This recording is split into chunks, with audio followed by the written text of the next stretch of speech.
quiero agradecer la presencia de muchos de ustedes que están involucrados en los temas científicos. Hay invitados internacionales, invitados que conocen de diferentes temas de ciencia, de hábitat y de población.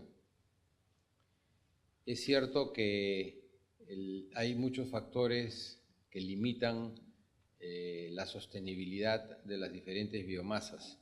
Uno de ellos, como acaba de mencionar Ulises, es el descuido que tenemos las poblaciones de los seres humanos con respecto al ambiente. El descuido que tenemos con el tratamiento de los plásticos y sus derivados. Hoy en día hay muy malas noticias con respecto a la isla de plásticos que hay frente a las costas de Chile, aproximadamente más allá de las 1000 millas, pero no sabemos qué circuito irá tomando esta isla de plástico, pero algo tenemos que hacer. Es un problema que atañe a todos los ciudadanos de un país, pero atañe también en forma muy importante a nosotros, a los que estudian la biología, a los que vivimos del sector pesquero, a la industria pesquera. Tenemos que tomar iniciativas para, primero, parar el descuido que tenemos en el manipuleo del plástico y, segundo, buscar tecnologías o buscar soluciones al daño ya causado y poder recuperar la transparencia o el buen hábitat en el que deberían vivir los cardúmenes, de los cuales los ciudadanos del futuro van a tener que vivir, porque vamos a necesitar esas proteínas de todas maneras. La población humana sigue creciendo, necesita proteínas y nosotros somos los responsables de cuidar de que haya una sostenibilidad adecuada. Es interesante que hayan señalado que es el Día del Ambiente. Eso quiere decir que es un momento donde tenemos que pensar en detalle, profundamente, en el papel del hombre en el ecosistema. Y yo recuerdo y les aconsejo leer la Declaración de Estocolmo del 72, que fue una de las primeras que se hicieron sobre ambiente, que señala una cosa que hay que siempre guardar en la cabeza, que lo importante no es el ecosistema, lo importante es el hombre, y que para que el hombre pueda vivir necesitamos tener un ecosistema que funcione, pero no para el placer de tener un ecosistema lindo con flores y todo, sino para que el hombre pueda desarrollarse. Y eso es capital, sobre todo en el ambiente de la pesquería, como decía Ricardo, que tiene ese papel fundamental de alimentar a una humanidad que va a llegar a 11.000 millones de habitantes. Ahí, evidentemente, habrán, como decir, conflictos entre permitir a todos los hombres vivir en el planeta y conservar el ecosistema. Hay compromisos que tenemos que hacer, pero siempre cuando venga uno, tenemos que pensar lo importante es la sobrevivencia de todos esos humanos que estarán en la Tierra. Entonces, dentro de ese enfoque, bueno, me parece muy interesante la introducción que hicieron para, ¿cómo decir?, ubicar un poco de qué les voy a hablar. La temática general, yo diría, de esta presentación, la palabra clave es complejidad. Estuvimos en un mundo que lo empezamos a pensar sencillo, lógico, muy determinista, una causa, un efecto, etc. Y poco a poco nos damos cuenta de que el ambiente, el ecosistema no es así, es algo mucho más complejo. Y entonces estamos lejos de entenderlo.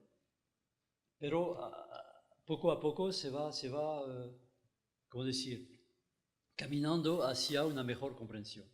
Y para dar unos ejemplos, yo les voy a presentar algunas diapositivas, algunas informaciones sobre dos características que añaden a la complejidad del ambiente, que es el hábitat y la estructura poblacional. Yo escogí esos dos porque estamos trabajando sobre ellos justamente, en particular dentro de la Europa y dentro de los... y es una preocupación fuerte aquí en el Perú, donde que ha caminado bastante hacia esa vía. Entonces, para empezar, la imagen clásica del manejo pesquero en el mundo es una imagen ya vieja, pero no ha cambiado en la actualidad, que es que hay una visión de que la pesca está sobreexplotando los stocks. Y en gran parte es acertado. Me da gracia presentar esa figura aquí, que justamente es el país donde no ocurre por el manejo que se hace en Perú. Pero más o menos, digamos que ese es el panorama. Muy simple, vamos hacia el caos porque pescamos todo. Y es típicamente una de esas definiciones que carecen de impacto por ser demasiado sencillas. Voy a dar los primeros ejemplos de esa visión simple del manejo pesquero y que quiere decir del ambiente dentro del cual se hace explotación. Se puede ver a través de esos primeros modelos que se hicieron. Ese es la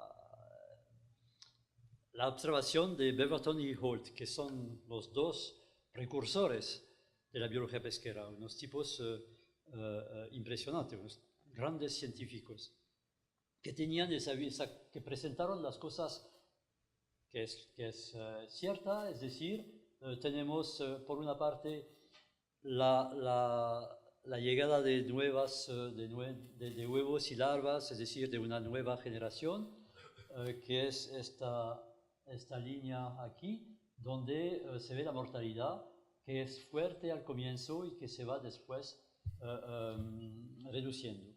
Por otra parte está el crecimiento de un individuo que es rápida y después se llega como a una asímptote.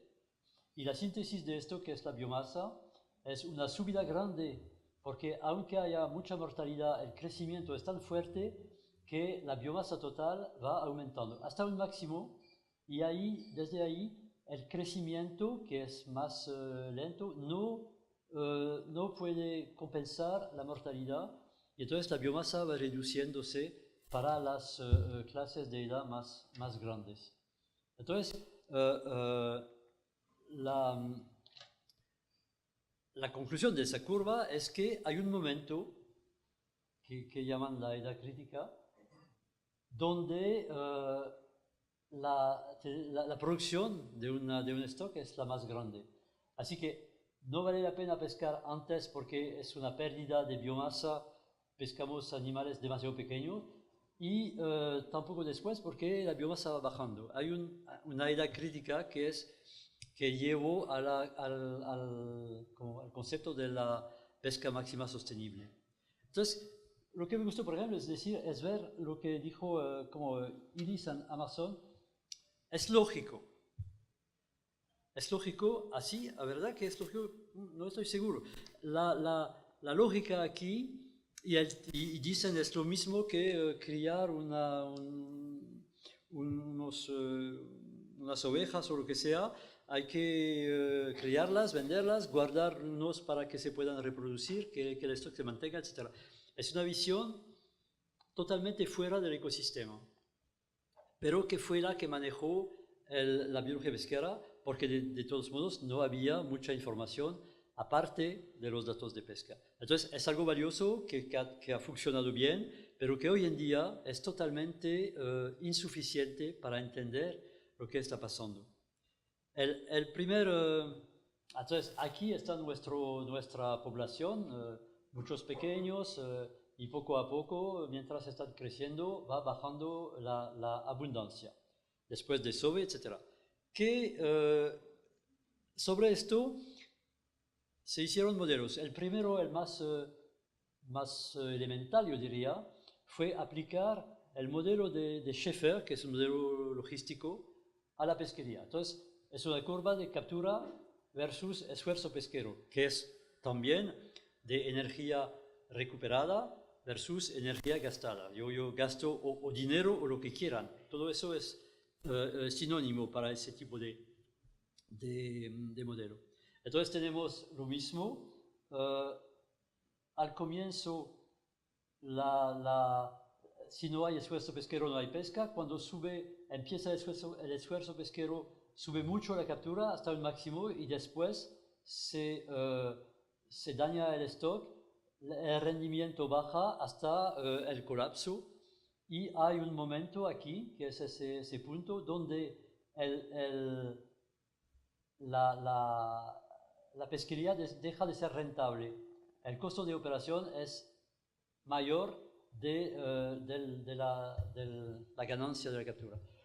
Igual es un modelo que sirvió muchísimo, pero que es también muy simple. La idea era entonces, yo me meto en una pesquería, intento con 2 barcos, va bien, entonces yo compro más, aumento el esfuerzo, y llega un momento en que mi esfuerzo baja hasta un punto que ya estoy mal. Bajo entonces el esfuerzo pesquero y se vuelve a rentabilizar la pesquería y entonces lo ideal es quedarnos por ahí. Es muy lógico, pero es falso.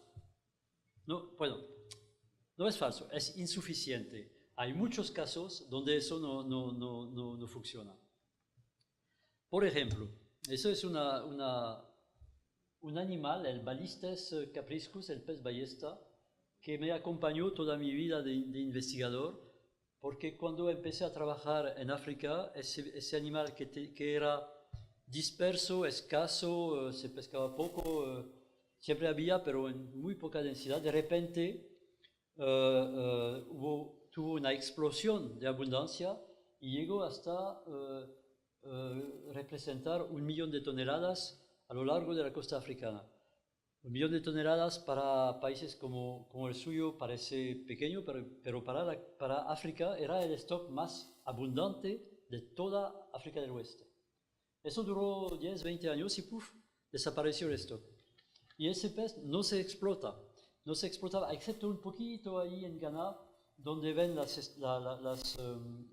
estadísticas de pesca. En 72 empezó, pasó hasta 9.000, 10.000 toneladas, y de repente volvió a casi cero. Y de 1 millón de toneladas, una explotación que va a 10.000, eso quiere decir que casi no está explotado. Entonces, esa dinámica no tiene ningún tipo de explicación a través de los modelos como el que les enseñé antes.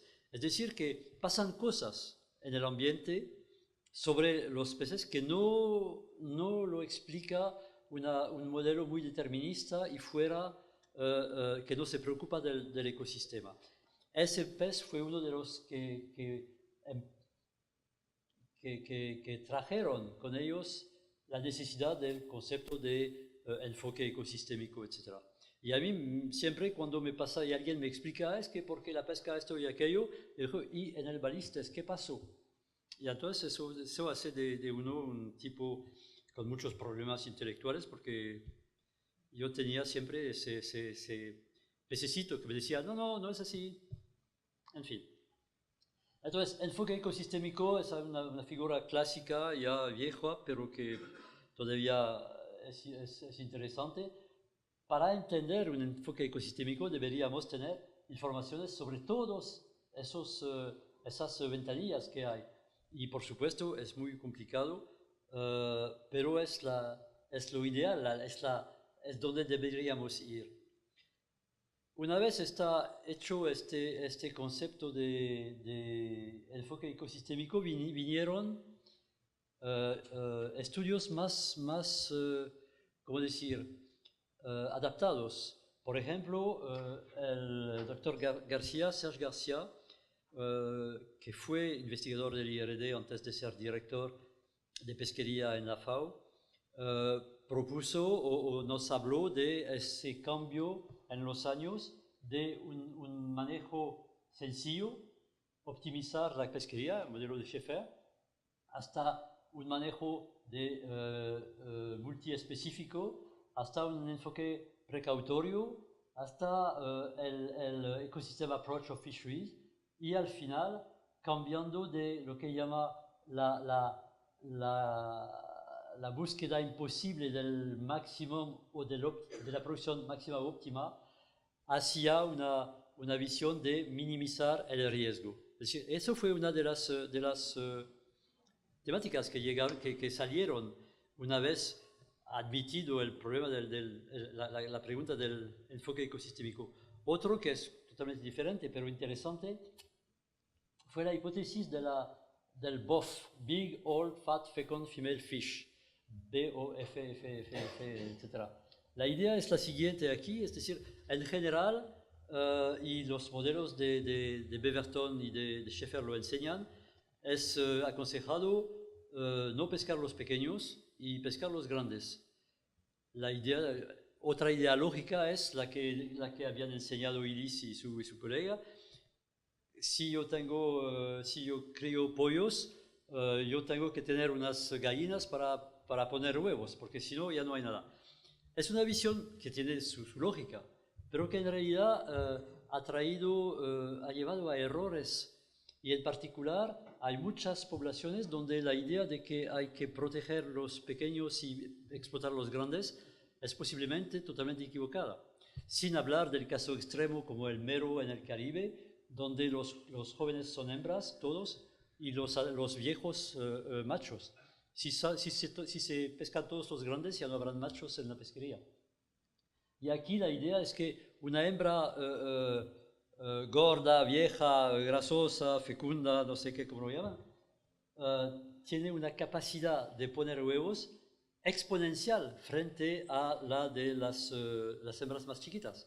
Y entonces, unas cuantas hembras adultas pueden mantener el stock mucho mejor que unos cientos de jovencitas. Eso no tiene nada que ver con el ser humano, ¿eh? Se habla de peces. Yo quiero que lo tengan seguro. Entonces, eso era eliminar pocas hembras grandes de una población, puede tener un efecto mucho mayor que muchas pequeñas. Así que la idea de que proteger los pequeños y pescar los grandes está bien, pero en cada caso particular hay que preguntarse, ¿está bien o no está tan bien? No quiere decir que hay que cambiar todo, por lo contrario, eso sería una lógica inversa. Pero hay que preguntarse siempre si lo que parece lógico y que viene de afuera es aplicable al caso particular sobre el cual trabajamos. Entonces, ¿por qué preocuparse de estructura poblacional, de hábitat, de esas cosas así? Los modelos necesitan, bueno, yo puse pero hay mucho más moderno, por supuesto, necesitan varias informaciones. Por supuesto, la biología del pez, crecimiento, fecundidad, todo esto, mortalidad, etc. Necesitan datos de pesca para saber lo que está pasando. Necesitan datos sobre el hábitat, y de esto voy a hablar un poquito, y sobre la estructura poblacional. Porque si no se sabe, al menos si no tenemos información sobre esos 4 tipos de características, entonces ya volvemos a una visión muy elemental y que quiere decir probablemente errónea. Entonces, el hábitat primero lo consideramos como un indicador sintético. Es decir, una de las características de un ecosistema es que no tiene límites. Si usted está interesado en un hábitat terrestre, entre su balcón con una maceta y 3 flores, su jardín, la ciudad, el país, el mundo, ¿dónde está la frontera? No hay. Solamente que, evidentemente, el efecto alejado, lejos geográficamente, es mucho menos importante que uno cercano, pero no hay límites y eso va hasta el planeta. La energía que recibimos en la Tierra viene del Sol, es decir, que ni siquiera la Tierra es un límite. Entonces estamos mal, porque si empezamos a decir, para entender lo que pasa en la anchoveta de frente al Callao, necesito saber todo del Pacífico, incluyendo el Océano Índico, etc., llegamos a una parálisis total. Entonces, el concepto de hábitat, él es ponerse en la plaza, en el lugar del pez. El pez es un animal como cualquier que tiene una capacidad de integrar la información del área donde vive y de decidir si eso le permite o no, si se queda, si se va, etc. Y esa información se relaciona a una cantidad de datos, de tipos. Temperatura, salinidad, profundidad, termoclina, predadores, presas, productividad, lo que quiera, tipo de fondo, lo que quiera, pero es una síntesis que permite crear, limitar un área, al contrario de si nos quedamos con el ambiente en general. Entonces, este concepto se aplicó en la literatura a varios casos, por ejemplo, buscar el hábitat potencial. Eso es un trabajo en California de unos colegas que ellos lo que buscaban es dónde ir a hacer un crucero. Es decir, que ese hábitat es un hábitat, entre comillas, negativo. Es una forma de eliminar toda el ambiente, toda el área donde está seguro de que la sardina no estará. Y eso hace las cosas más sencillas. No quiere decir que adentro se sabe qué pasa, pero al menos afuera ya sabemos que no hay. Otro, y ese es un ejemplo en la anchoveta del Perú, es medir el volumen del hábitat, porque así cuando se aumenta o disminuye podemos saber que hay más espacio o menos espacio para una especie dada. Entonces es el tamaño de la casa, ¿no? Más o menos. Otra es el hábitat potencial, pero esa vez de forma positiva, es decir, no es eliminar lo que está afuera, sino ver lo que está dentro. Ese fue un trabajo hecho por la SNP sobre el jurel hace un par de años. Y, por supuesto, no solamente en el espacio, sino en el tiempo, que nos permite saber si el hábitat se está dañando. Me imagino que, por ejemplo, esa isla de plástico, si viene donde la anchoveta, va a pasar algo. Y ver cómo aplicar una regulación, un manejo, unas precauciones, etc. Entonces ya existen muchos trabajos sobre el hábitat. Después, entonces, una vez que se reconocen las características esenciales que constituyen el hábitat de un pez, ahí se hace posible primero modelarlo, y a través de SIG, sistemas de investigación de información geográfica, gracias, sí, etc. Ese es un ejemplo en Chile que nos dieron los amigos de la Universidad Católica de Valparaíso. Y por supuesto, ¿para qué modelar? Sino para intentar predecir o al menos tener informaciones sobre la evolución probable. Y aquí, por ejemplo, una vez el modelo hecho, jugaron con lo que pasaría si el caso de alta emisión de CO2 o no, cómo eso afectaría la distribución aquí en este caso, de pez espada, sardina, jurel, etc.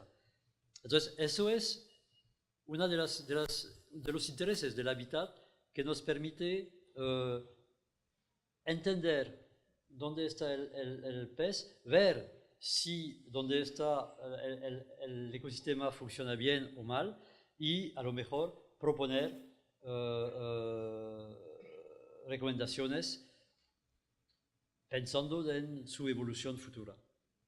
Entonces, ese hábitat es esencial porque así salimos de esa visión yo he hecho más barcos de pesca, yo tengo más o menos captura, ese es un determinismo bilateral, no, es algo multilateral y bien complejo. Y entonces, el hábitat es la forma de simplificar la relación entre el ambiente y una población de peces que es más, como decir, operacional que hablar nada más del enfoque ecosistémico, que es por el momento para nuestros pobres cerebros bien complejo.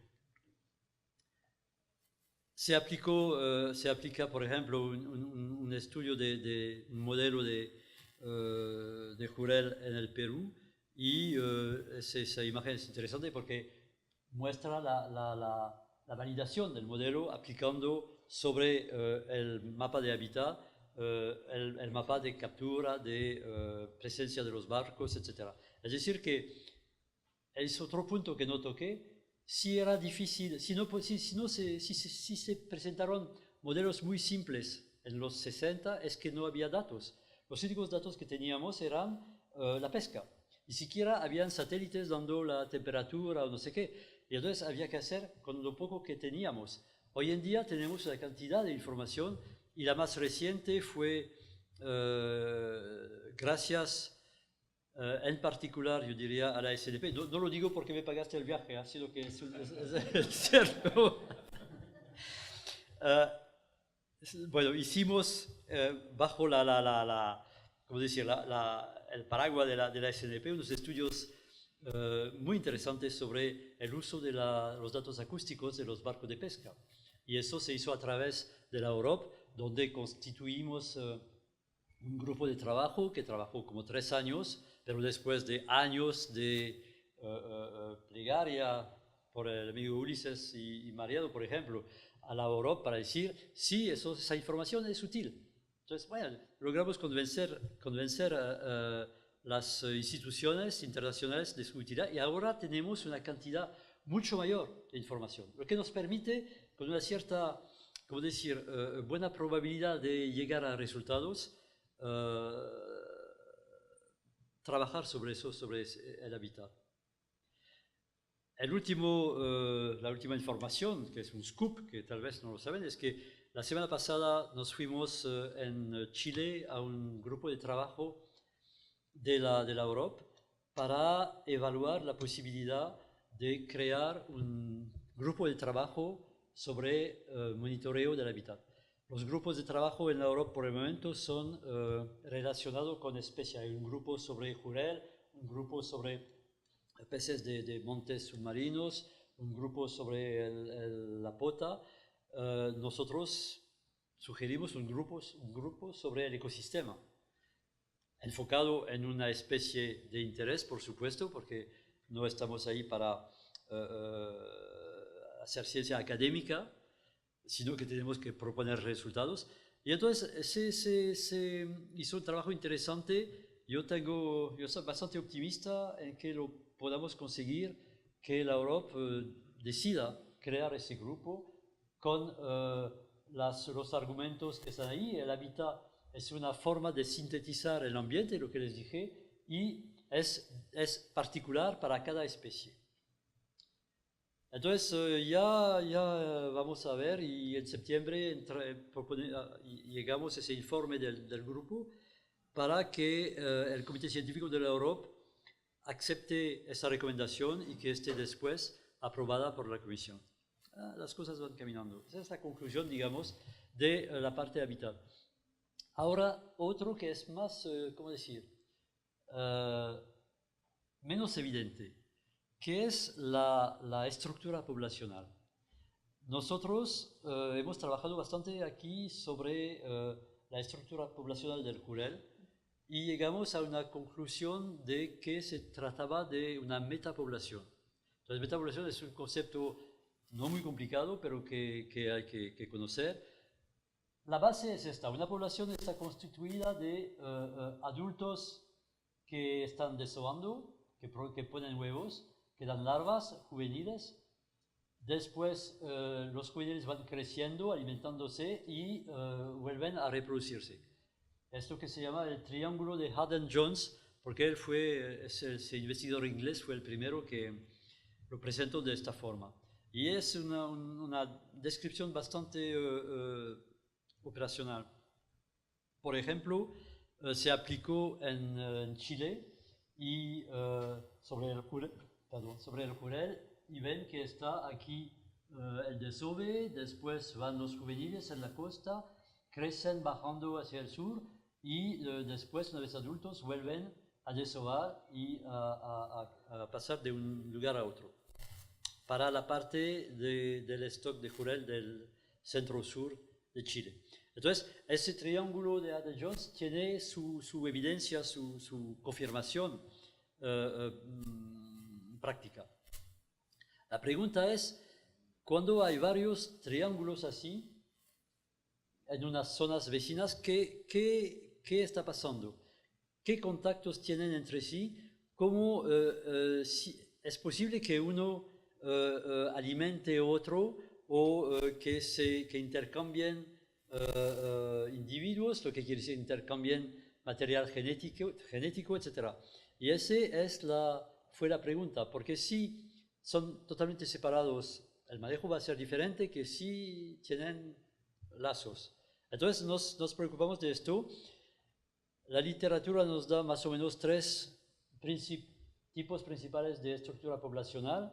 Entonces, ven, el triángulo de Adler-Jones está esquematizado por un círculo con ese pequeño, esa flecha que enseña que hay todo el ciclo de vida dentro de ese grupo. Entonces, hay las poblaciones independientes. El elipse es el área total, la distribución general máxima, digamos, de la especie, y dentro son las poblaciones. Aquí son poblaciones independientes, porque cada triángulo tiene su vida autónoma y no tienen contactos. En este caso particular tenemos 3 poblaciones independientes que nunca comunican entre sí y que entonces son como si fueran 3 especies diferentes y que van a necesitar 3 manejos diferentes. El segundo caso es que es el mismo, excepto que hay unos intercambios de algunos individuos de un grupo a otro. Y eso cambia mucho las cosas. Y eso es la definición de la metapoblación. Grupos separados, pero no independientes, que tienen una vida que parece independiente en un momento dado, pero que en lo largo de la vida, de la historia de la especie, no es así. Tienen contactos, intercambian genes, intercambian biomasa, intercambian muchas cosas. Y la tercera es lo que se llama patchy population, población en paquetes, en concentraciones. Aquí hay una sola población. Es decir que, un pez aquí tiene la misma probabilidad de reproducirse con un pez de acá que cualquier otro. Hay un solo grupo. Puede ser disperso, puede ser todo lo que quieran, pero no tienen diferencia. Es una población única con varias áreas de concentración. Esa es la que voy a presentar un poco en detalle, pero ven que nada más a ver esa figura, queda evidente que no se puede aplicar la misma estrategia de manejo, de ordenamiento pesquero a los 3. Sería un error serio, porque puede traer consecuencias de desaparición de unas poblaciones o algo así. Entonces, interesémonos ahora a la metapoblación. La metapoblación, el concepto fue creado más que todo en zonas terrestres, sobre animales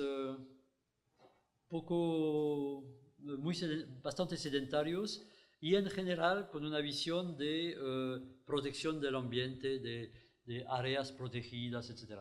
Este ejemplo que les doy es un archipiélago entre Suecia y, en el Báltico, entre Dinamarca y Suecia o por allá, y estudiando una mariposa. Y como ven, hay unas cuantas poblaciones, ahí los puntos negros, que viven su vida. Hay algunos sitios teóricamente favorable, es decir, un hábitat potencial, pero vacío, y eso en todo el archipiélago. Después, esas mariposas no tienen la posibilidad de atravesar el Báltico para ir a otro lugar, entonces es una población prisionera de ese archipiélago y que intercambia sus cosas.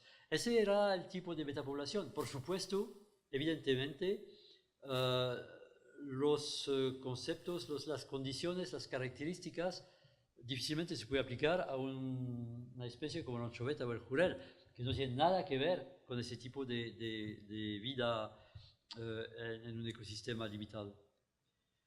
Hay condiciones, entonces yo hay 10 aquí, a lo mejor no les voy a obligar a verlas todas, pero bueno, poblaciones separadas, diferencias genéticas que no existen porque hay intercambio, lo que permite reconocer poblaciones independientes de poblaciones separadas, tiempo de separación, que es de varias generaciones, porque si no sería un solo grupo, posibilidad de recolonización de zonas de nichos perdidos, dinámicas locales asincrónicas, es decir, que lo que pasa en una pequeña población tiene su propia lógica y que no es la misma que en otra, etcétera. Yo voy a pasar todos esos puntos. Yo listé 10, pero se puede listar más. Eran definiciones que en general no se aplican bien o no se aplican del todo a las poblaciones pelágicas. Entonces nos enfrentamos a un problema serio. La definición que le hacíamos sobre, por ejemplo, empezamos con el jurel, no era totalmente acertada, porque hay condiciones que no estaban respetadas, pero por otra parte, la pregunta era, si hay esos problemas de definición de la metapoblación, ¿será porque la definición no está adecuada o porque la especie no está en metapoblación? Entonces, tuvimos que estudiar eso y caminar en esa área para darle, entonces, el proceso intelectual que nos llevó a concluir a la metapoblación pelágica. Esa pequeña, es un esquema, digamos, es un charco, un lago, digamos, donde se supone que las zonas profundas son las zonas más óptimas para una especie y que cuando sube el agua del lago, el espacio aumenta y la especie puede ocupar todo el espacio. Entonces hay momentos malos donde las condiciones ambientales hacen que está limitado el hábitat y momentos buenos para la especie que hacen que puede ir en todas las partes. Eso es una población simple. Hay una población, un lago, un punto, etc. Ahora, ¿qué pasa si le ponemos una barrera? Medio barrera, digamos. Ahí tenemos dos zonas profundas. La misma de aquí y una que es menos óptima, pero pueden ver que cuando sube, incrementa, aumenta el área disponible, los peces se meten por todas partes y si baja a este nivel, pues habrán dos grupos, dos subpoblaciones separadas, porque bajando el nivel del agua sale el monte del medio y nos separa dos acuatorios. Es una imagen, todo eso por supuesto se habla más bien de disponibilidad. Si sube más, esa barrera entre los dos hasta llegar a la superficie máxima. Ahí hace que los contactos prácticamente ya no los hay, excepto de vez en cuando unos individuos que logran pasar de un lado al otro de nuestro lago. Y si seguimos subiendo el monte, ahí estamos en zonas donde están totalmente independientes, no hay contactos, los animales no pueden pasar de uno a otro. Entonces, ese continuo, con 4, digamos, etapas principales, nos enseña que 2 de ellas son zonas metapoblacionales, es decir, donde hay varias poblaciones separadas, pero no independientes, con contactos. Y el dibujo A es una población única, el dibujo D es poblaciones independientes. Yo insisto entre la diferencia entre separado e independiente. Entonces, aquí tenemos dos tipos de metapoblación y los definimos como el caso B es una metapoblación en un hábitat limitada por el ambiente, y el caso C es una metapoblación donde el hábitat es limitado por un territorio, es diferente, es decir, que en un caso, y bueno, les voy a dar una pequeña descripción después. Entonces, hicimos dos definiciones. La metapoblación que la llamamos TBH, Territory Bounded Habitat, es limitada por un territorio y los animales no salen de ese territorio fácilmente. Puede haber algunos cambios, debe haber algunos intercambios, pero muy limitados a nivel del individuo, transporte pasivo o lo que sea. Y por otra parte, la EBH, Environment Bounded Habitat, metapoblación, donde el límite, la frontera no es una frontera territorial, geográfica, sino ambiental. Y eso nos cambia las cosas. Por ejemplo, aquí una metapoblación territorial. Aquí están barreras fuertes. Por ejemplo, 4 islas con peces alrededor que están bastante separadas.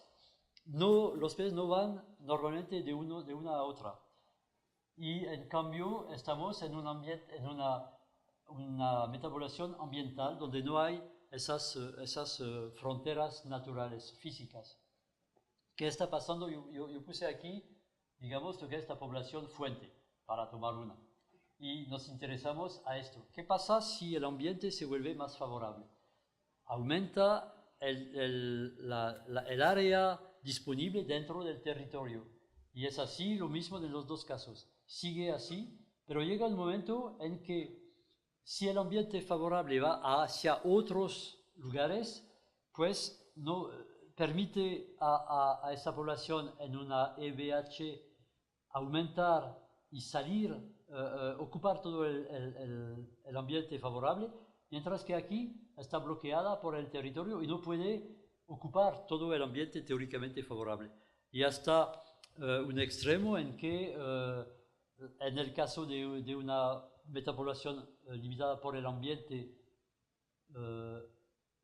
puede ocupar todo el espacio, el área de distribución de una especie, mientras que aquí sigue limitada en su territorio, con intercambios con algunas, ¿cómo decir?, emigraciones de unos individuos.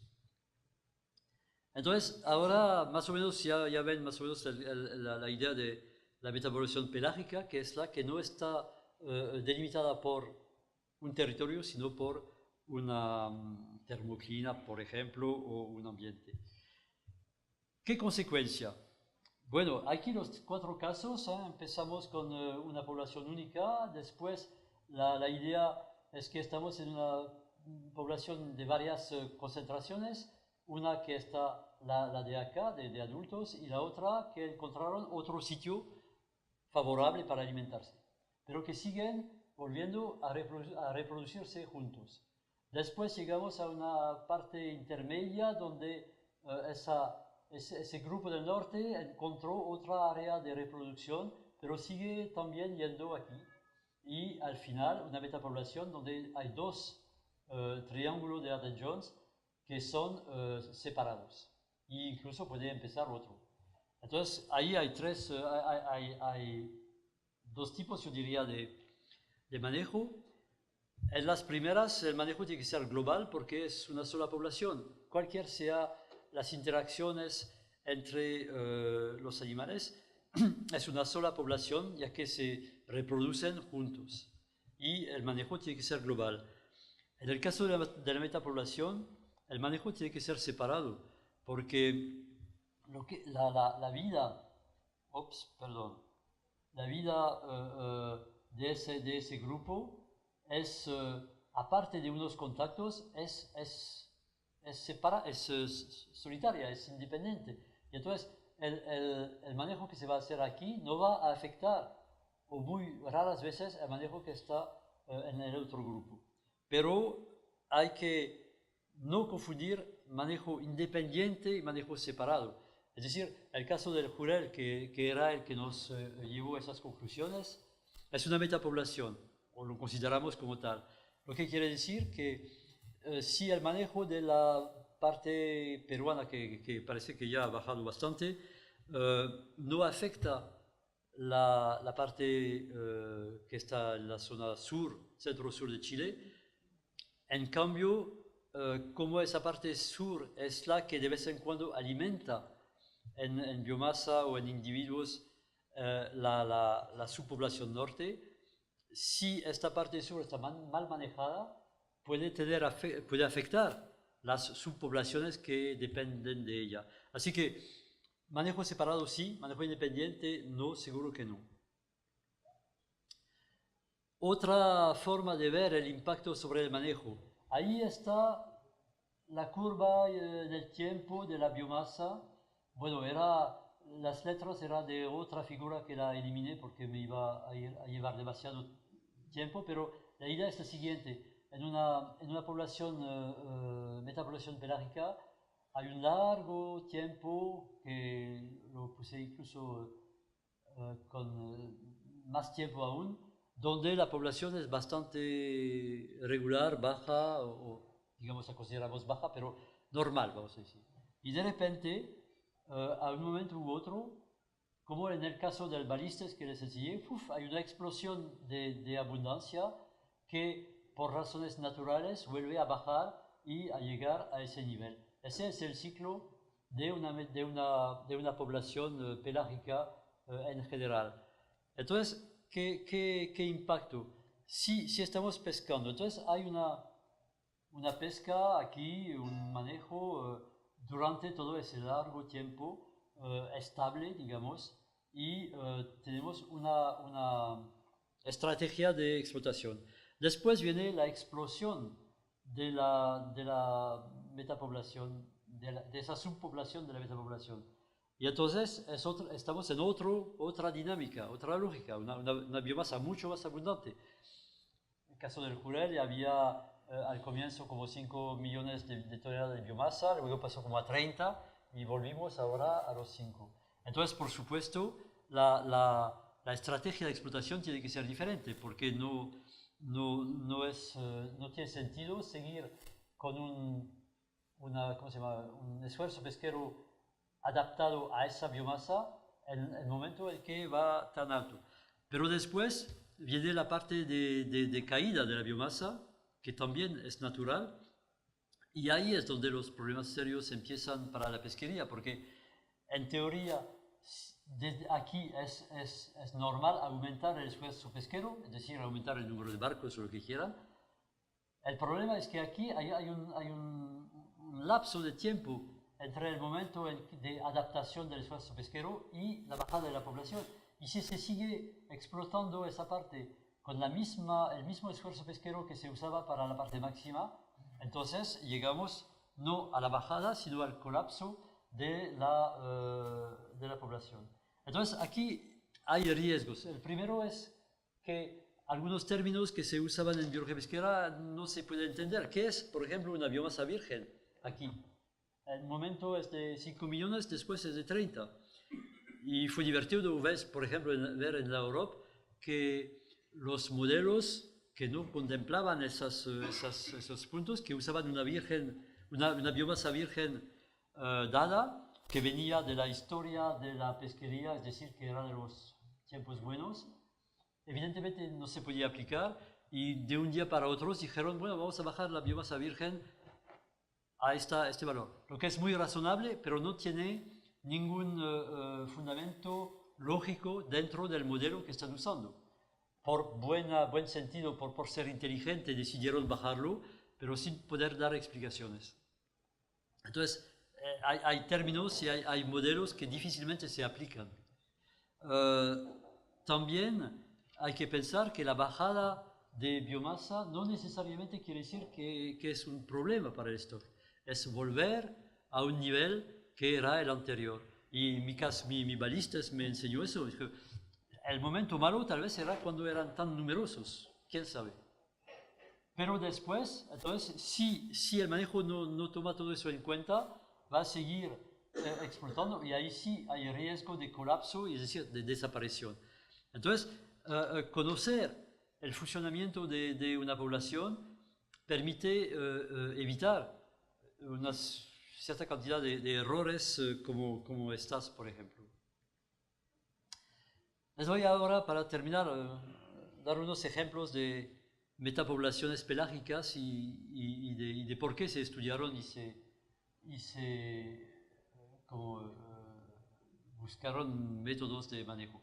El primer caso fue un trabajo en el arenque atlántico, es decir, en la costa de Canadá más que todo, donde hay dos grupos de individuos, unos que se reproducen en la primavera y otros en el otoño. Y las áreas de reproducción son muy diferentes, lo que es lógico. En Canadá las características del agua varían mucho y hasta congelar el mar.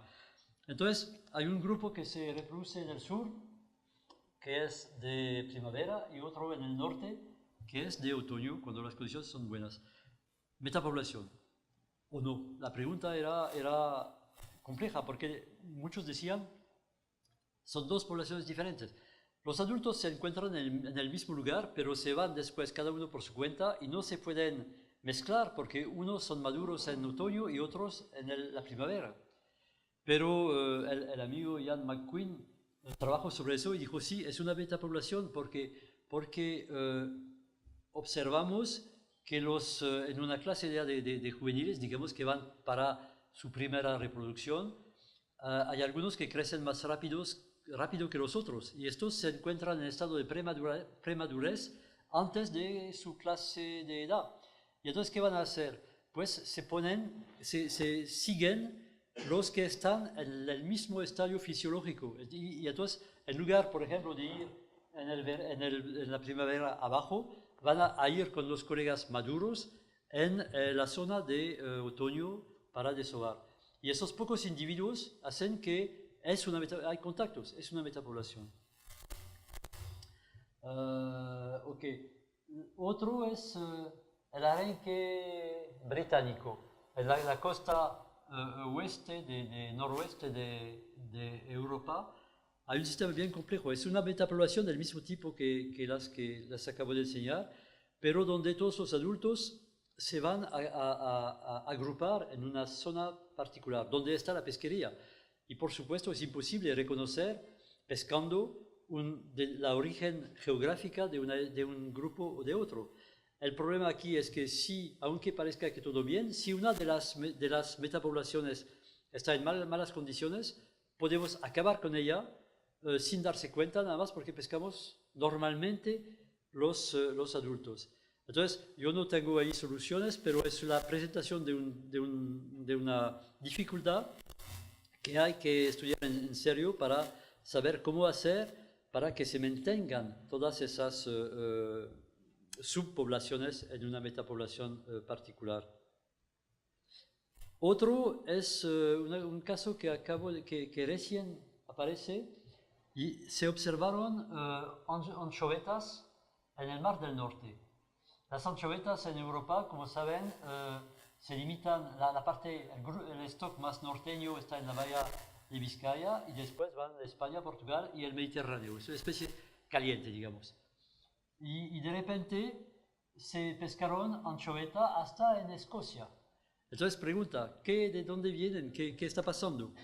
Hay varias hipótesis. Una es que existían poblaciones pequeñísimas, crípticas, remanentes en el Mar del Norte, donde habían encontrado un pequeño lugar donde podía hacer su ciclo vital. Eso quiere decir, entonces, si es este escenario, hay micropoblaciones permanentes y no habría relaciones, o sea, habría una diferencia genética importante o significativa entre los stocks del norte y los de la bahía de Vizcaya.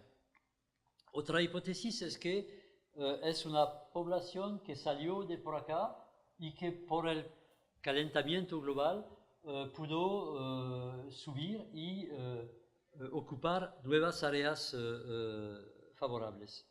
En este caso hay dos subcasos, digamos, una que es transporte pasivo de huevos y larvas por la corriente, y ahí deberíamos ver primero unos inmigrantes juveniles, y no debe haber diferencia genética porque son los mismos peces. La subhipótesis, la número 3, es que es esto lo mismo, pero son los adultos que fueron al norte.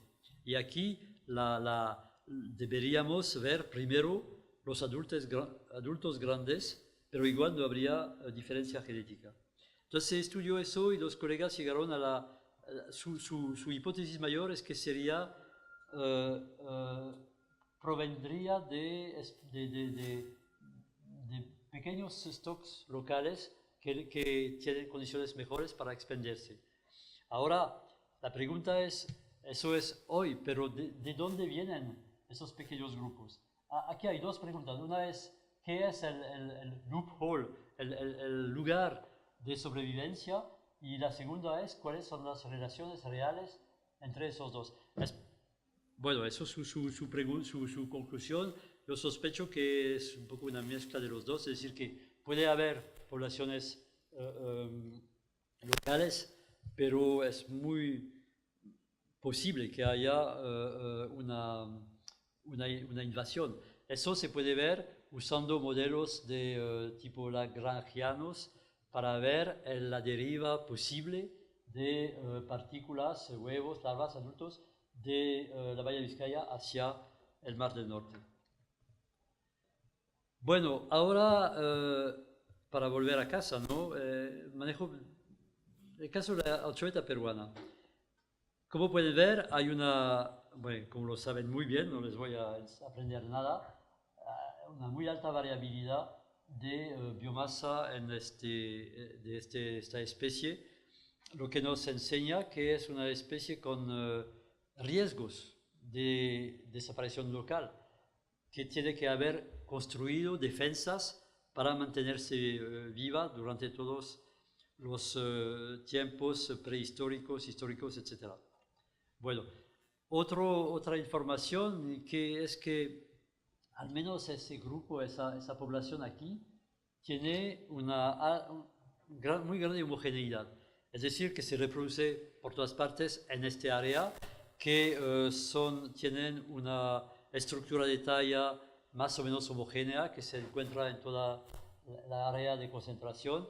Es decir, evidentemente ese grupo del norte es una población única, pero es un grupo. Si uno se aleja un poco del planeta, ahí vemos que hay tres grupos de estos. La de Perú, la de compartida Perú-Chile y la del centro de Chile. Y entonces ahí volvemos a la pregunta, ¿qué relaciones hay entre esas tres poblaciones? ¿Son independientes? ¿Son separadas? Eso claro. Pero ¿qué nivel de independencia tienen? Yo no sé, yo no creo que haya suficiente información para poder decidir. Pero viendo la alta variabilidad de una población como la de anchoveta y tomando en cuenta, por ejemplo, un poco lo que vimos con el caso de la Europa, debe haber lugares, y eso se vio en el 98, por ejemplo, lugares donde la población puede, o al menos una parte, puede mantenerse en lugares favorables, aguantando el mal tiempo y después volver a colonizar el área cuando se vuelve favorable. Esa es una cosa. Pero también para mí, me parece probable que haya de vez en cuando, pero cada siglo, cada no sé cuándo, relaciones de tipo metapoblacional entre esos tres grupos de anchoveta. Lo que me fortalece esto es que, por ejemplo, ese trabajo de Arnaud Bertrand y colegas que dice la recuperación de la población de anchoveta inmediatamente después del Niño Eso quiere decir que no solamente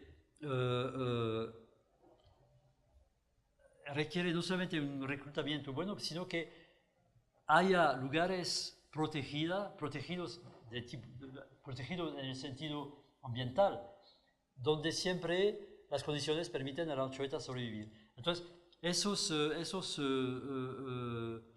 esas áreas particulares también, pero es una forma de defensa. La otra es que de vez en cuando puede haber recolonización por los otros grupos. Así que, como ven, todavía hay mucho trabajo que hacer.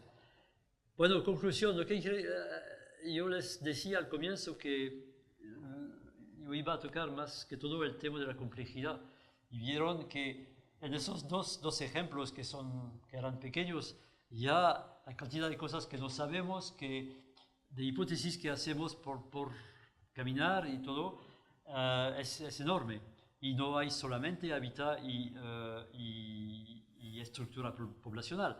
Hay la fisiología, hay el comportamiento, hay un montón de cosas. Entonces, yo quisiera terminar con una frase de un escritor francés del siglo pasado, Paul Valéry, que dijo algo así. Yo se lo digo en francés primero por el gusto de hablar francés. Ce qui est simple est faux, ce qui est compliqué est inutilisable. Lo simple es falso, lo complejo es inútil.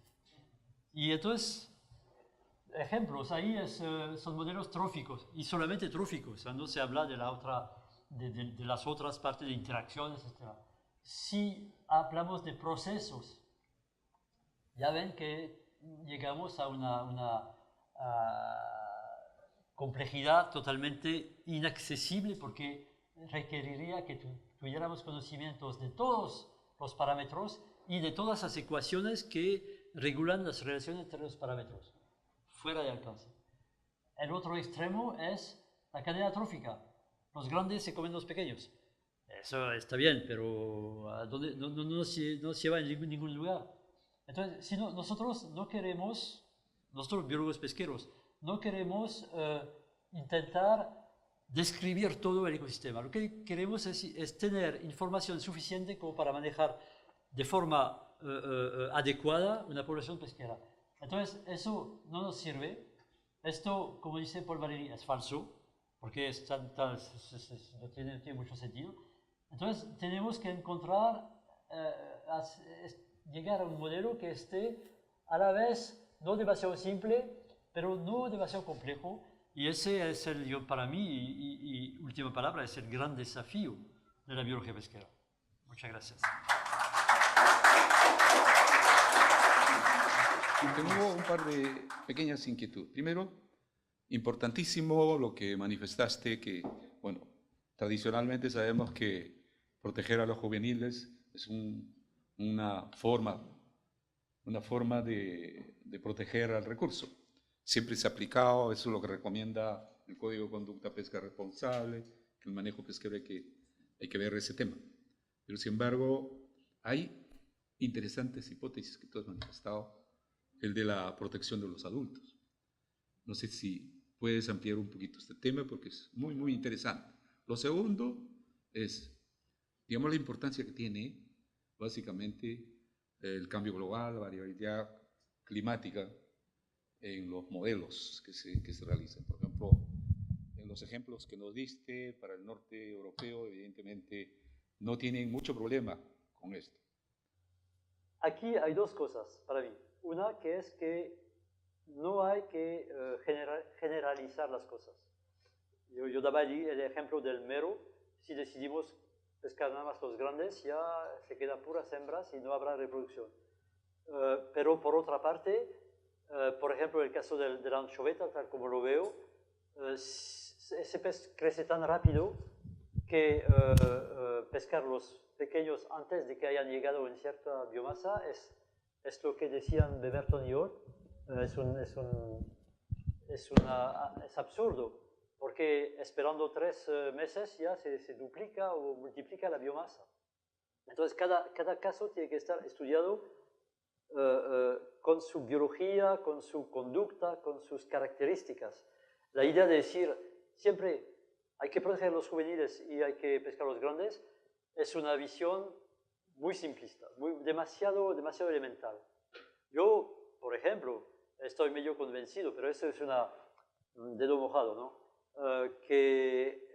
Yo no veo muy bien el interés de poner un tamaño mínimo al jurel, porque es una especie que vive bastante tiempo, que tiene abundancia grande, que habría que chequear, que hacer modelos, que estudiar eso, pero a lo mejor decidir de un tamaño mínimo para esa especie hay que averiguar.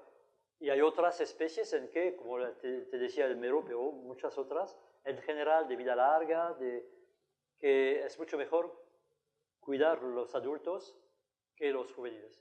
Entonces, la respuesta es un poco limitada, pero el argumento que quiero decir es cada especie tiene que estudiarse de forma particular y el hecho de proteger a los juveniles no es una ley de Dios, es una decisión que se tomó lógicamente cuando carecíamos de información biológica, ecológica, etc., pero que merece estudiarse de nuevo. Bien. ¿Y la otra? Sobre el cambio global, los modelos. Bueno, yo no soy experto en modelos, así que no te puedo dar respuesta detallada. Lo que sí es cierto es que el cambio global lleva, ¿cómo decir?, consecuencias diferentes y no sabemos en realidad en qué el cambio de ambiente afecta a una especie, porque es siempre lo mismo. Cada especie ha desarrollado por evolución, darwiniana o lo que quieras, una estrategia poblacional. Y esa estrategia incluye adaptarse a cambios climáticos, porque no es la primera vez que sufrimos un cambio climático. Puede ser que sea una forma muy especial, muy rápida, muy dañina, pero que la Tierra haya sufrido cambios más lentos, pero es una cosa acertada. Entonces, cada especie ha desarrollado, ¿cómo decir?, estrategias. Le voy a dar un ejemplo que es un poco diferente, alejado de la pregunta en sí, pero que te va a enseñar esa importancia de la estrategia. Mi querido Balistes, yo me pregunté mucho tiempo cómo diablos fue posible que después de llegar a tan alta biomasa se cayó sin explotación, sin cambio global ni nada. Y la hipótesis que tenemos es que la alta abundancia afecta el comportamiento. En el caso del Balistes, por ejemplo, ese animal tiene una vida, la primera parte de su vida es pelágica y después se pone demersal, y la reproducción se hace, el macho hace un nido, un hueco, y espera a una hembra que venga a desovar en el nido, fecunda los huevos y los protege. Eso en una zona de arenas de un tamaño particular. Entonces, la abundancia grande de esa especie no necesariamente lleva a una fecundidad mayor, porque si el espacio para construir nidos es limitado, pues el limitante no es la fecundidad, es el espacio. Además, y es otra hipótesis que va compatible, digamos, vimos en esa época que en periodo de abundancia grande, los peces se quedaron pelágicos casi todo el tiempo. Y observamos que si las hembras tenían un ciclo de madurez sexual clásico, los machos se quedaban inmaduros, incluso los grandes. Y la idea es que a menudo una especie necesita, la madurez sexual pasa por un ciclo dentro del cual comportamiento está incluido. Y entonces, si el adulto se mantiene pelágico por no sé qué razón y que no baja, el macho no va a empezar su ciclo de madurez porque no va a poder ir a hacer un nido. Y entonces la madurez total de la especie es mucho más limitada y eso hace que vuelve a su nivel inicial. Entonces es un ejemplo que no es específicamente de cambio global, pero que enseña que cuando hay un cambio, en este caso fue un cambio de biomasa, no solamente afecta de forma lineal la abundancia o lo que sea, sino que afecta toda la vida del animal.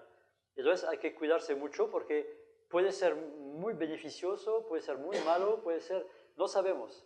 Entonces el cambio global va a afectar todas las especies, unas de forma positiva, digamos positiva en número, si consideramos que la abundancia es positiva, es un hecho positivo, y otra de forma negativa.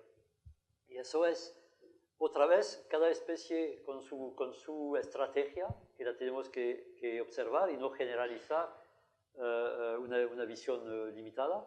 Y cada interacción con el ambiente es específica, se requiere entenderlo. No hay respuesta global a un cambio global. Con respecto a la anchoveta, no soy científico, estoy más por el lado administrativo, pero veo que ha habido mucha variabilidad. Desde el 2010 se empieza a ver una variabilidad muy grande en el ecosistema que afecta a la biomasa. No sé si has tenido oportunidad de estudiarlo y cómo ves qué puede pasar en este ecosistema, cómo ves los siguientes años y cómo podríamos esperar la biomasa de la anchoveta, ¿no? Lo que te puedo decir es que es una especie que otra vez, su estrategia poblacional es tener una capacidad de cambio de fecundidad, de abundancia muy grande, probablemente relacionado con el hecho de que el ambiente aquí está manejado por los sistemas como el Niño, como esas cosas. Entonces, que haya variabilidad no nos debemos preocupar como, digamos, como biólogos o como gente preocupada por la preservación de una población, porque es normal, es totalmente normal. Ahora, yo sé que para alguien que vive de esto, tiene que aguantar esa variabilidad. Y no hay nada peor para una actividad, digamos, cualquiera, que la incertidumbre de si va a haber. Es un poco lo que le decía, tenemos ya ahora 100 barcos y ¡pum!, desaparece todo. ¿Qué hacemos con esos 100 barcos? Hay un tiempo de inercia entre la variabilidad así y la actividad económica, que difícilmente aguanta esas cosas. Pero aparte de esto, no te puedo decir nada, tienes que aguantar, sobrevivir. Nosotros algunos años atrás habíamos encontrado pota en el norte, bueno, por años, ejemplares muy grandes. Pasó un tiempo y empezaron a aparecer ejemplares medianos. Luego apareció en el sur. ¿Existe conectividad de estas poblaciones en el caso de la pota? Yo hablé con colegas de México que trabajaban sobre la pota en el Golfo de California y me enseñaron fotos de calamar gigante, así de grande, adulto, maduro y todo. O sea que era más pequeño que el calamar normal que tenemos en otros lugares. Y su hipótesis era que se encontraba el Golfo de California en un ambiente, en un momento de oligotrofia, poca productividad, y que entonces dentro de la biblioteca de respuesta que una especie ha acumulado en su vida, en su evolución, hay una que es, si las condiciones se ponen malas, deja de crecer para mantener sí o sí la reproducción. Lo esencial es reproducirse. Crecer es secundario. Si se puede, mejor, porque todos salen mejor, hay más huevos, etc. Pero si las condiciones son malas, la prioridad es la reproducción. Entonces, ya dejan de crecer. Lo que quiere decir que si se ven poblaciones de tamaño diferentes en diferentes lugares, no necesariamente se trata de subpoblaciones diferentes. Puede ser una adaptación local a condiciones particulares. Ahora, por lo demás, evidentemente, la problemática de estructura poblacional hay que estudiarla. Debe ser muy complicado el caso de la pota porque vive poco, un tiempo limitado, está repartida por todas partes. Debe ser un desafío grande para la investigación. Yo no te podría decir si se trata de una, de dos o de varias, pero lo que sí sé es que la estrategia de la población es esta y que a lo mejor no hay que pensar cómo puede pasar con otras especies que aquí están más pequeñas genéticamente y aquí no. En este caso debe ser una adaptación permanente, yo diría, a las condiciones ambientales. Me quedé con solo una frase ahí que creo que es súper relevante, que es el manejo adaptativo. La verdad es que acá en Perú yo sé que ustedes han sido pioneros en el manejo adaptativo, especialmente en la anchoveta, pero la realidad es que en el mundo hoy día todavía la mayoría de las pesquerías se manejan con el concepto de biomasa virginal y cuánto es lo que puedo sacar yo de esa biomasa en modelos súper estáticos. En Chile estamos viviendo, digamos, esos problemas en el día a día, en muchas pesquerías pelágicas, por supuesto. Entonces, mi pregunta va básicamente en su experiencia, tanto en la Borrepiedo y en otras partes, ¿cómo se avanza a este manejo adaptativo? Porque la verdad es que estamos todos atajados en estos modelos estáticos y ha sido muy difícil, es muy difícil. ¿Cuáles serían sus recomendaciones para poder avanzar a modelos más adaptativos en la administración de pesquería? La situación es que hay una cierta estabilidad de todo, del ambiente, de la vida y todo, y ahí estamos en un periodo, vamos a decir, determinista, donde un modelo previsional funciona bastante bien. El problema es que un ecosistema tiene una característica también caótica, es decir, que de vez en cuando el caos científico, el caos determinista, quiere decir que de vez en cuando está pasando algo que se puede modelar muy fácilmente, pero que no se puede predecir. No sabemos cuándo va a pasar, sabemos que sí va a pasar. Digamos, sabemos que va a haber un terremoto aquí algún día, no sabemos cuándo. Y aquí es lo adaptativo. Lo que sugerimos hace tiempo aquí en el IMARPE y en la SNP era ver las cosas con dos etapas. Una que era definir escenarios estables, porque es lo que pasa de forma bastante estable. El caso, por ejemplo, del jurel, un escenario de alta abundancia, un escenario de baja abundancia. No sabemos cuándo vamos a pasar de uno a otro, pero sabemos muy bien modelar estos escenarios. Entonces, el manejo adaptativo es es decir, que necesitamos indicadores que nos digan, ojo, es muy probable que cambiemos de escenario en los momentos que vienen. Y ahí sabemos que tendremos un momento que pasar de uno a otro. Es lo que hicieron de forma, yo diría, intuitiva los colegas de la Europa cuando decidieron de que la biomasa virgen pasaba de 35 millones a 5. No había no tenían escenario ni nada, pero como son gente un poco inteligentes, se dieron cuenta de que no podía mantener a todo costo un escenario que ya no era el mismo. Entonces, el modelo va bien, pero el modelo hay que saber que va bien hasta que deje de ir bien. Y que ese momento en que deja de ir bien, el desafío es poder predecirlo un poco. Es caótico, es decir, impredecible. Pero los peces, en los millones de años que viven, han experimentado todo. Y a lo mejor ellos pueden ser los indicadores que nos dicen que las cosas van a cambiar. ¿Cómo? Yo no sé. Pero es una forma de, tal vez, cambio de comportamiento. Vimos, por ejemplo, en Chile en los años 90, empezamos algo que era muy interesante, pero después, por varias razones, lo abandonamos, que tamaño y la tipología de los cardúmenes de jurel era muy diferente en el periodo del Niño y en periodos normales.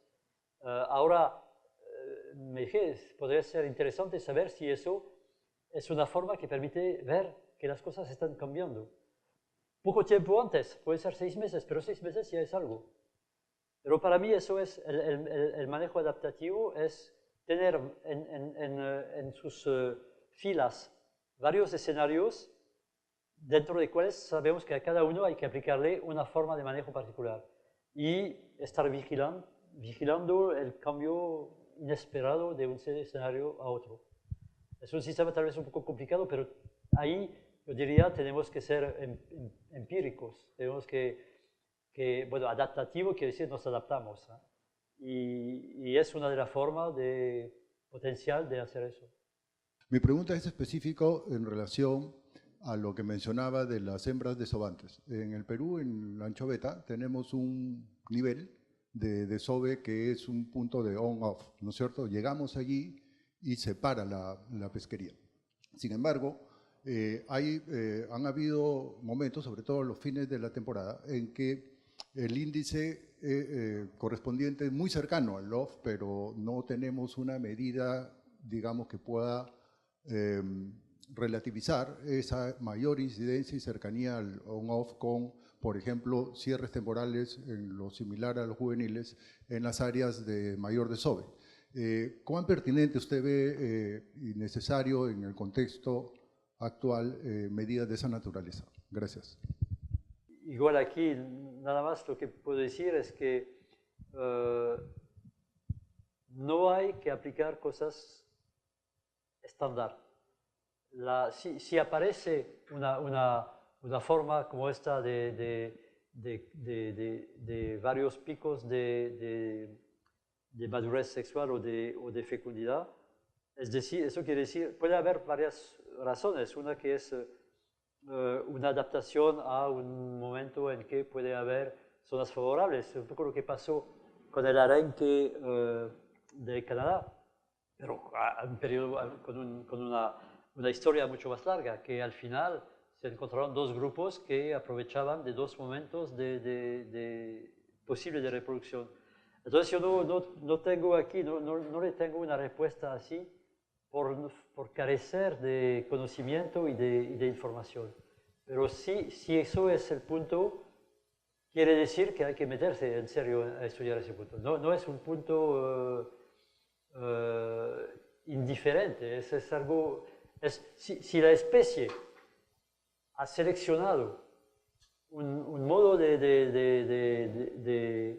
vida dentro del cual hay ese tipo de característica particular, entonces hay que meterse en ella, porque nunca es gratis. Si hay una forma así, es que hay una razón. ¿Cuál? No lo sé, pero sí hay que interesarse en eso. Bueno, es una respuesta un poco alejada, pero es lo único que le puedo decir. Puede ser complicado en lugar de complejo, aunque me gustaría más complejo. Y no es, yo puse inútil por carecer de conocimiento en la Real Academia Española de Idioma. En francés es inutilizable. Entonces debería ser inutilizable. Inútil, bueno, es o no es, pero que sea útil o no, solamente Dios lo decide, yo no. Entonces, sí, pero bueno, es interesante entre complejo y complicado. Complicado es que no lo entendemos todo, pero puede no ser complejo y complicado. Complejo es una característica intrínseca del sistema. Entonces yo, bueno, prefiero un poco complejo, pero bueno, estamos ahí, pasamos de un grupo de expertos en pesca en un grupo de expertos en lingüística, que no lo soy en absoluto. Pero, sin embargo, lo que sí es cierto es que estamos en un mundo complejo. Y como faltamos de conocimiento, además es complicado. Y simplificarlo es necesario, porque si no, Bueno, una pequeña anécdota así. Yo estaba con un colega y en un avión, un tipo especialista en modelación. Y yo le decía, tú sabes, los modelos no me gustan mucho. Y me dice, pero ¿de qué hablas? La vida está únicamente hecha de modelos. Y me dijo, yo, frente a ti, ¿qué soy? Yo soy un modelo de Pierre Petitgat, porque tú no sabes cuál es el color de mi hígado, no sabes si tengo colesterol, no sabes si mi abuela me ofreció una bicicleta en la edad crítica, no sabes nada de mí. Lo único que tú sabes es lo que tú necesitas para hablar conmigo. Es decir, construiste un modelo de tu interlocutor que te satisface porque permite intercambiar. Y me quedé medio paralizado, diciendo, sí, claro, tenemos que simplificar. Si no lo hacemos, estamos paralizados. Pero no tenemos que simplificar hasta lo elemental, porque ahí es donde lo que decía Paul Valéry es falso. Si yo digo ese tipo que es nada más un analfabeta, es falso. Es decir, yo no sé, no lo sabré. Es una contracción demasiado grande y no me sirve. Entonces, me interesó mucho esa descripción que él me hizo, porque me enseñó que necesitamos la cosa más compleja, compatible con nuestra capacidad de analizarla.